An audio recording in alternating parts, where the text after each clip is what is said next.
Welcome, Priya Reddy. Prerati Priya Reddy.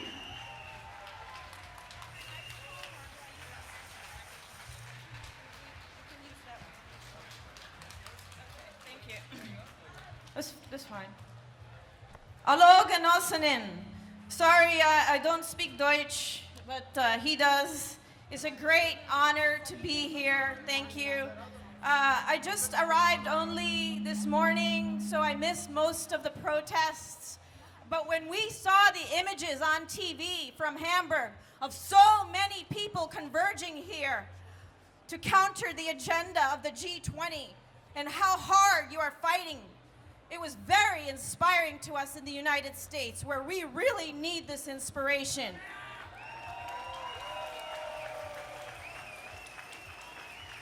Millions of people around the world see your courage and now feel stronger because of it. So thank you for that.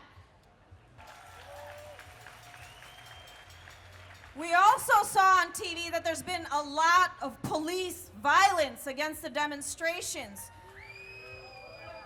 Violence is the only language the state knows. It means they are afraid of you. They want to look like they're in control, but we know that they're not in control of a world that is in crisis, and they will not save our world. They are destroying it. Only we can save our world.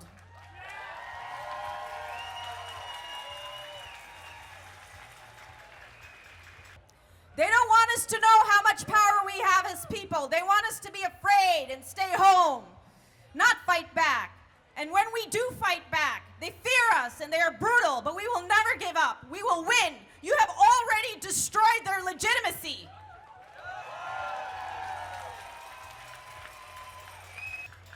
I was asked to speak about the Black Lives Matter movement in the United States, which is also a response to police violence and police brutality. When we talk about the Black Lives Matter, what we're really talking about is the history of white supremacy, which is the history of terrorism against black and brown and indigenous people. It is the same disease of racial supremacy that we are all familiar with. And it's not just history. Even today, there was a KKK rally in Charlottesville, Virginia, the Ku Klux Klan rally. So it's not in the past, it's something that's happening now. Black Lives Matter is a response to a system that tells you your life does not matter. But under capitalism, life itself does not matter, human or non-human. But under white supremacy, the color of your skin can get you killed. Again and again, white police have murdered unarmed black men and youth and women on video. Again and again, they have gone unpunished. What is the message? Not only does your life not matter, but we can take your life and your death won't matter either. These murders have been captured on camera, leaving no doubt whatsoever that they were brutally executed. And yet, there is never any legal justice. Never. That is why people take to the streets. That is why there's a Black Lives Matter movement. Just as the system of slavery had to be destroyed, so does the deadly disease of racist ideology and the brutality of the police state.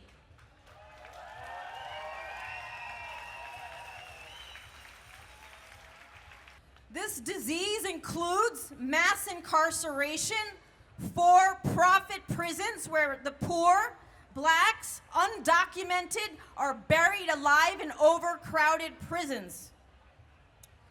They are made into slave labor for capitalism, and if they want to call their families, they are charged $15 an hour for a phone call. Predatory greed of capitalism fits perfectly with the systems of prison exploitation. Thousands of prisoners are caged also in solitary confinement units where they have no human contact for weeks, months, years, and even decades. Prolonged detention in solitary confinement is considered by the UN as a form of torture. Trump thinks torture works, even though his own generals and intelligence agencies have told him it does not produce reliable information. The riots, the Black Lives Matter movement also went through many riots in Ferguson and Baltimore and many American cities where black people rose up against these police executions. So some reforms were made under Obama, but now the Trump regime plans to dismantle them. With less federal oversight, police will once again face no accountability and be able to literally get away with murder. That is what is happening now. Under Trump, we face an even greater threat because we have the far right in the White House right now and in control of many government agencies, which they plan to use to introduce many destructive, harmful, and fascistic policies. They want to restart the nightmare of the failed war on drugs. This will put many more poor and black people in prison. Under Trump, neo-Nazis now come out into the open to march. Hate crimes are rising since Trump started his presidential campaign. Black people and Muslims are targeted the most, but most of the terrorists in the United States are white nationalists who usually use guns. So white Americans have to show more solidarity to their non-white neighbors if we are going to resist the rise of this racist nationalist hate.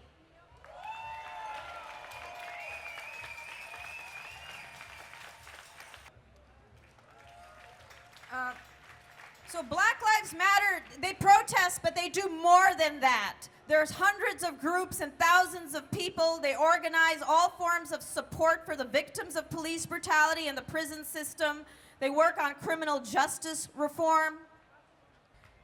Black Lives Matter is also supporting poor black women in some places who can no longer get access to safe abortions in theocratic America, where religion is again controlling women's bodies and lives. If American women do not fight back militantly against this religious fundamentalist attack on our basic human rights, we will lose them. We are losing them to the enemies of women. I'll say one more sentence. Just as black people have to fight for themselves, women also have to fight for our own human rights. Black Lives Matter is also supporting those targeted by Trump's immigration crackdown. Families are torn apart in these raids. Mothers, fathers are taken from schools, their jobs, and even hospitals and churches, put in detention centers, and then deported. America is made of immigrants. The only people who are not immigrants are indigenous people, most of whom were killed in the founding of America.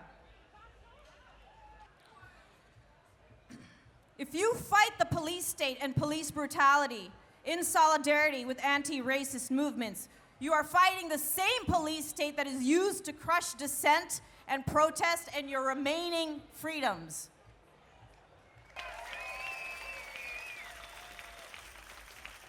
As an anti-racist movement, Black Lives Matter is also in solidarity with the people of Palestine. They're also in solidarity with the resistance at Standing Rock against the Dakota Access Pipeline, which is a threat to the drinking water of many Indian nations and indigenous people.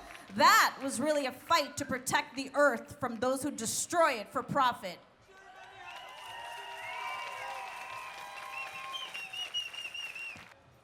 Just before I go, one last thing I want to say is the earth does not have a voice to ask for help, nor do the animals, nor do the prisoners in their cages, and nor do the victims of police brutality or the wars that America is engaged in. So you must be that voice. You have to use your voice for those who have been silenced or are too afraid to speak. Your voice is your weapon. Your lack of fear, your creativity is your weapon. You are a threat to the global elites. That's why they are so afraid and so violent. But never give up, never lose hope, and never stop fighting, never.